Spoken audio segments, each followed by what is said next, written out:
اللهم صل وسلم وزد وبارك على صاحب الدعوة النبوية والصولة الحيدرية والعصمة الفاطمية والحلم الحسنية والشجاعة الحسينية والعبادة السجادية والمآثر الباقرية والآثار الجعفرية والعلوم الكاظمية والحجج الرضوية والجود التقوية والنقابة النقبية والهيبة العسكرية والغيبة الإلهية القائم بالحق صلوات پر محمد وعلى اللهم صل على محمد وعلى محمد. أما بعد فقد قال الله تبارك وتعالى في كتابه الكريم بسم الله الرحمن الرحيم هل يستوي الذين يعلمون والذين لا يعلمون صلوات پر محمد وعلى محمد. اللهم صل على محمد وعلى محمد. عزیزان گرامی، قرآن مجید نے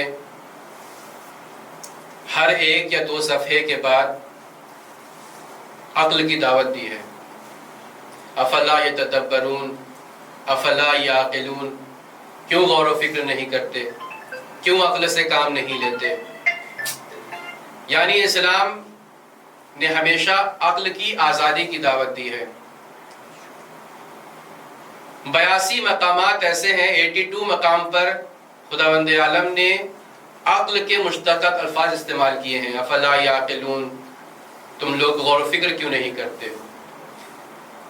عزیزان گرامی، اسلام آنے سے پہلے اور رسول خدا نے جب اسلام کو پہچانوایا تھا، اس سے پہلے عالم یہ تھا دینوں کا کہ جتنے بھی ادیان تھے انہوں نے غور و فکر کرنے پر، سوچنے پر پابندیاں لگائی ہوئی تھی. کوئی بھی سوچ نہیں سکتا تھا، کوئی بھی فکر نہیں کر سکتا تھا، کوئی بھی اپنی عقل کو نہیں لڑا سکتا تھا. اگر کوئی انسان اپنی عقل کو استعمال کرتا تھا تو اس کو سولیوں پر لٹکا دیا جاتا تھا، اس کو سزائیں دی جاتی تھی، اس کو دیواروں میں چن دیا جاتا تھا. لیکن جب اسلام آیا، رسول خدا اس دنیا میں آئے اور آنے کے بعد اسلام کو پہچانوایا تو نعرہ بلند کیا، دیکھو لا دین لمن لا عقل لہ، جو انسان عقل سے کام نہیں لیتا ہے اس کا دین نہیں ہے. یعنی بھلے ہی وہ کتنا ہی اپنے آپ کو مسلمان کہتا ہو لیکن اس کا مسلمان ہونا کافی نہیں ہے. کیوں؟ اس لیے کہ وہ انسان عقل سے کام نہیں لیتا ہے. یہی وجہ ہے کہ امام رضا علیہ السلام فرماتے ہیں کہ انسان کیوں اشرف مخلوقات کہلاتا ہے.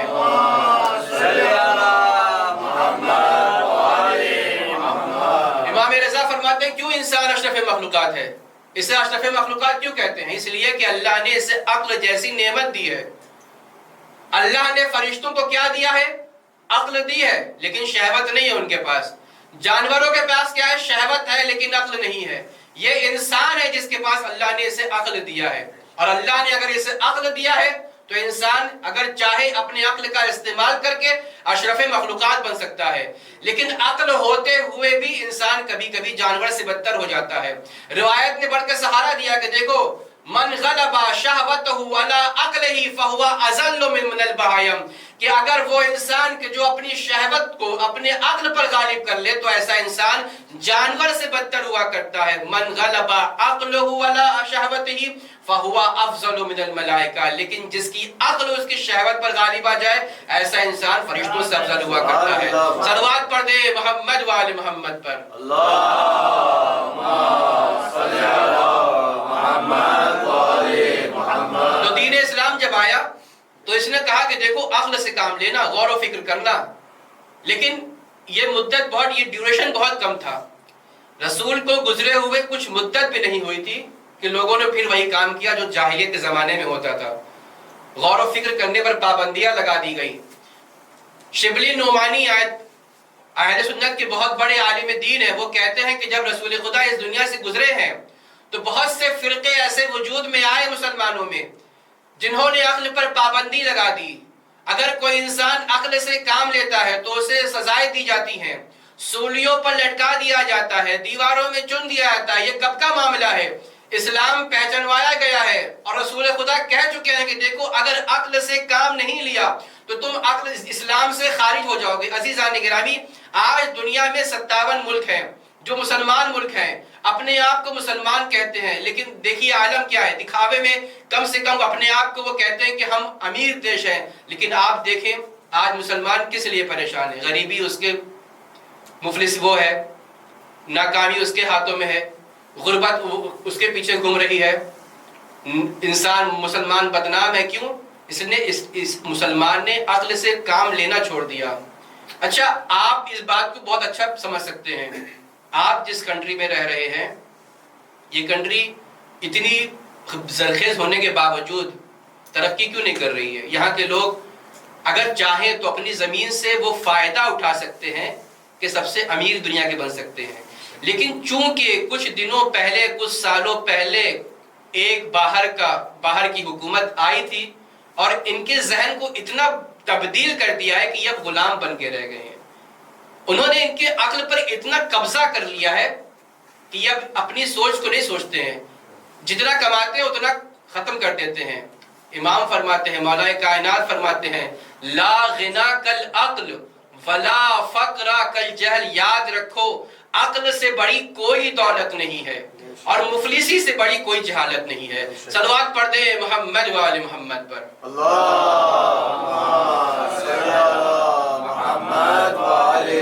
عقل سے بڑی کوئی دولت نہیں ہے اور جہالت سے بڑی کوئی مفلسی نہیں ہے۔ عزیزان گرامی، رسول خدا فرماتے ہیں کہ دیکھو انسان مثل العقل فی القلب کمثل السراج فی وسط البیت۔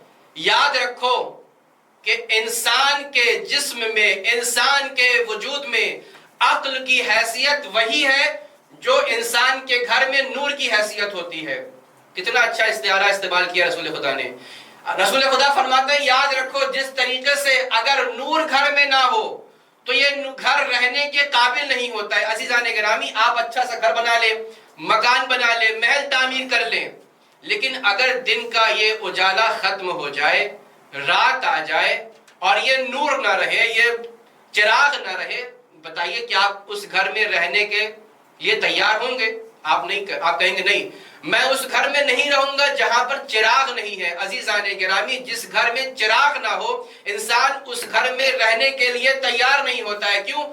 آج کل مشہور ہے کہ جہاں پر نور نہیں ہوتا ہے، چراغ نہیں ہوتا ہے، لوگ اسے بھوتوں کا گھر کہتے ہیں، وہاں انسان جانے سے ڈرتا ہے۔ عزیزان گرامی، یہ تو دنیا کا گھر ہے جہاں پر انسان اگر چراغ نہ ہو تو اس گھر میں جانے سے ڈرتا ہے۔ تو جس وجود میں انسان کے اندر عقل نہ ہو تو ایسا انسان زندہ رہنے کے قابل بھی نہیں ہوتا ہے۔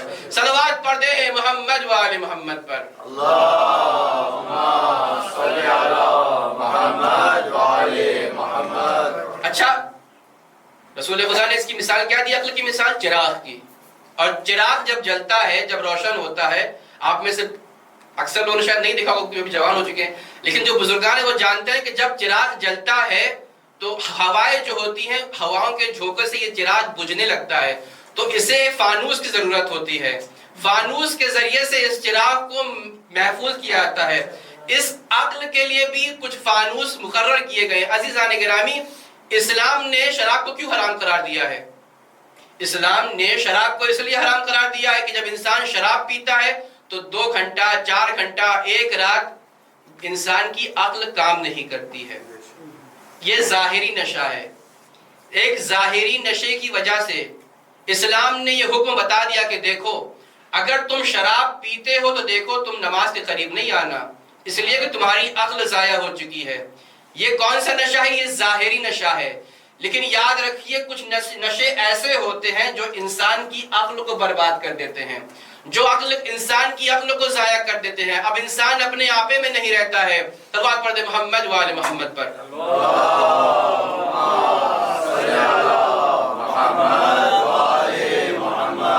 رسول خدا فرماتے ہیں، مولا کائنات فرماتے ہیں، یاد رکھو جس طریقے سے شراب کا نشہ انسان کی عقل کو ضائع کر دیتا ہے، اسی طریقے سے کچھ نشے ایسے ہیں جو انسان کو برباد کر دیتے ہیں.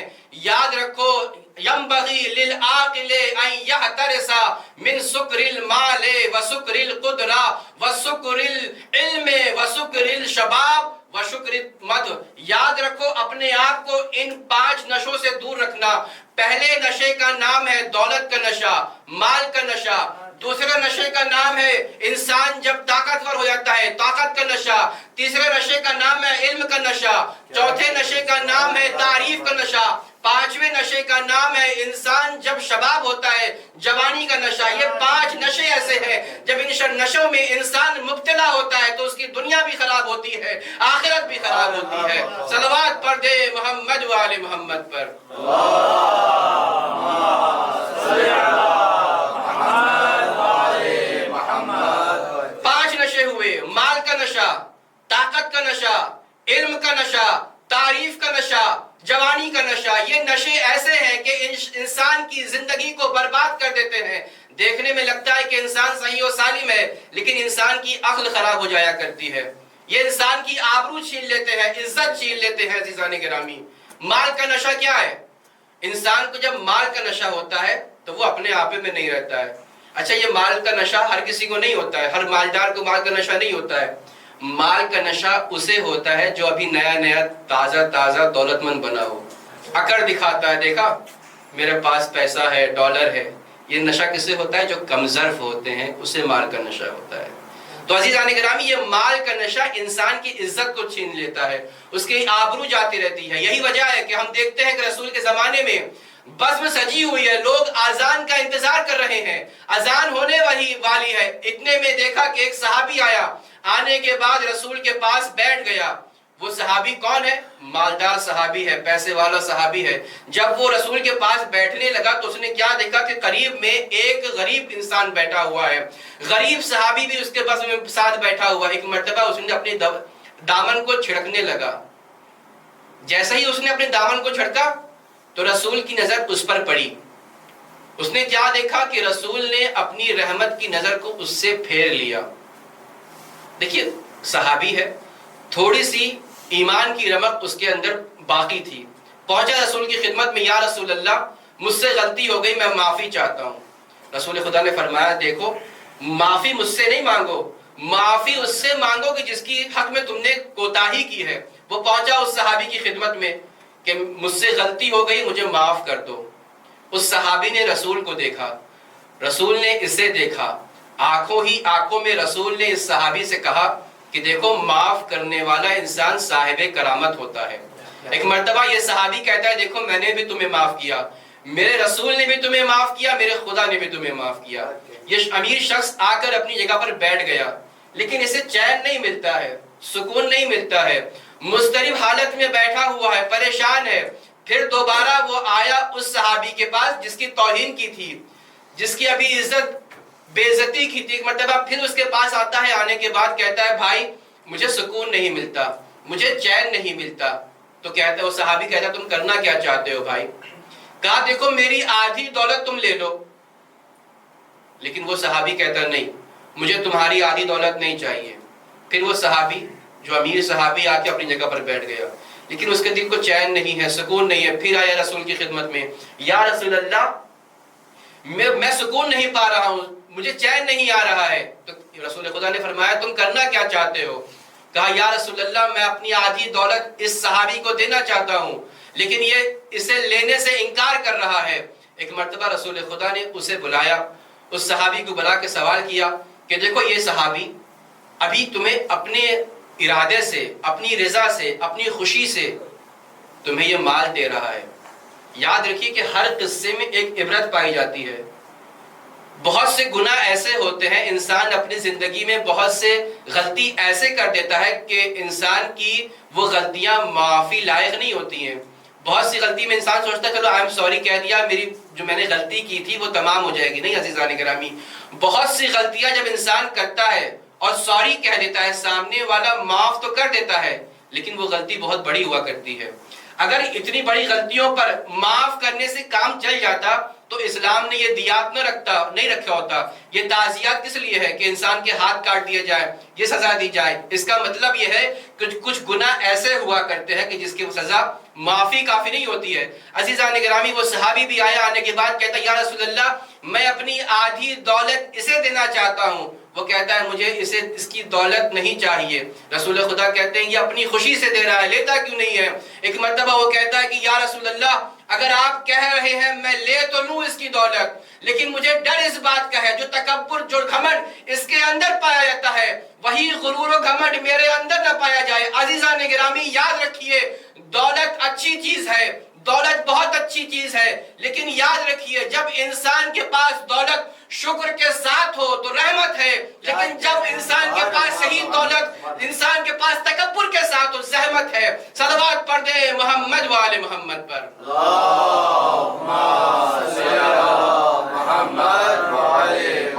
اگر شکر کے ساتھ دولت ہے تو یہ رحمت ہے, نعمت ہے, لیکن اگر یہی دولت انسان کے پاس غرور اور گھمنڈ اور تکبر کے ساتھ ہے تو انسان کے لیے زحمت کا سبب بن جاتی ہے.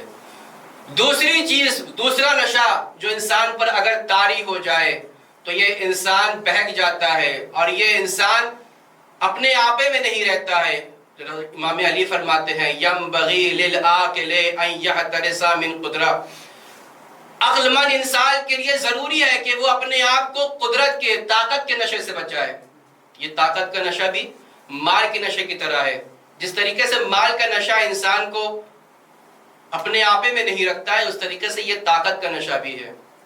جس کے پاس طاقت آ جاتی ہے اب وہ اپنے آپے میں نہیں رہتا ہے, وہ کہتا ہے دیکھو میرے پاس اتنی طاقت ہے, یہ محلہ میرے اندر آتا ہے, اتنی لاٹھیاں میرے پاس ہیں, اتنے لوگ میرے پاس ہیں. اچھا تو طاقت تھوڑی اور بڑی تو ایک مرتبہ وہ گاؤں کا پردھان بن گیا, جسے چاہتا ہے پریشان کرتا ہے, جسے چاہتا ہے جس کی نیند حرام کرتا ہے. طاقت اور بڑی, شہر کا مکھیہ منتری بن گیا. اب طاقت اس کے پاس ہے, جہاں چاہتا ہے جس کی سٹی کا نام چاہتا ہے بدل دیتا ہے, جب چاہتا ہے جس کے گھر پر چاہتا ہے بلڈوزر چلا دیتا ہے. یہ کیا ہے؟ طاقت کا نشہ ہے. طاقت اور آگے بڑھی, ملک کا نشہ جب آیا انسان کے اندر تو کچھ ملک کا نشہ ایسا ہوتا ہے جب چاہتا ہے نوٹ بندی کروا دیتا ہے, جب چاہتا ہے لوگوں کو ٹیکس بھرنے پر مجبور کروا دیتا ہے. یہ ہے ملک کا نشہ. آخری نشہ کون سا ہے؟ دنیا کا نشہ. دنیا کا سب سے بڑا طاقتور دنیا کا کون؟ کہا ہم سپر پاور ہیں. اچھا صرف کہتا نہیں سپر پاور ہوں میں, بلکہ کر کے بھی دکھاتا ہے. جسے چاہا جہاں چاہا مار دیا, کاٹ دیا, جتنے ملکوں کو چاہا اپنے قبضے میں کر لیا, جسے چاہا جہاں چاہا لاشوں کی لاشیں بچھا دی. عراق کو دیکھیے, عراق کو برباد کر دیا. لیبیا کو دیکھیے, وہاں پہ تہس نہس کر دیا. افغانستان کو دیکھیے, اسے کھنڈرات میں تبدیل کر دیا. یہ صرف کہتا نہیں ہے, کر کے دکھاتا ہے. یاد رکھیے کتنا بھی طاقتور کیوں نہ ہو, ہر شیر کے آگے سوا شیر ضرور ہوتا ہے. ہر شیر کے آگے سوا شیر ضرور ہوتا ہے. اتنا طاقتور ملک جو اپنے آپ کو سپر پاور کہتا ہے اور جو کرتا ہے وہ کر کے دکھاتا, کہتا ہے کر کے دکھاتا بھی ہے, لیکن اتنا سپر پاور ہونے کے باوجود اتنے چھوٹے سے ملک سے گھبرا کیوں رہا ہے, اتنے چھوٹے سے ملک سے ڈر کیوں رہا ہے؟ عزیزان گرامی, آپ میں سے اکثر لوگ کرکٹ کے شوقین ہیں, اسے چاہتے ہیں, دیکھتے ہیں. یاد رکھیے جب کوئی ایک دیش, جب ایک کنٹری دوسرے کنٹری سے کھیلنے جاتی ہے تو اس کے ہر پلیئر سامنے والے پلیئر کی اسٹریٹجی کو دیکھتے ہیں کہ سامنے والے ٹیم کی اسٹریٹجی کیا ہے. اس اسٹریٹجی کے ساتھ ساتھ وہ میدان میں اترتے ہیں. یہ امریکہ بھی خوب جانتا ہے کہ میرا مد مقابل کون ہے. یہ وہ قوم ہے جس نے جینا بھی کربلا سے سیکھا ہے, مرنا بھی کربلا سے سیکھا ہے. صلوات پڑھ دیں محمد وآل محمد پر.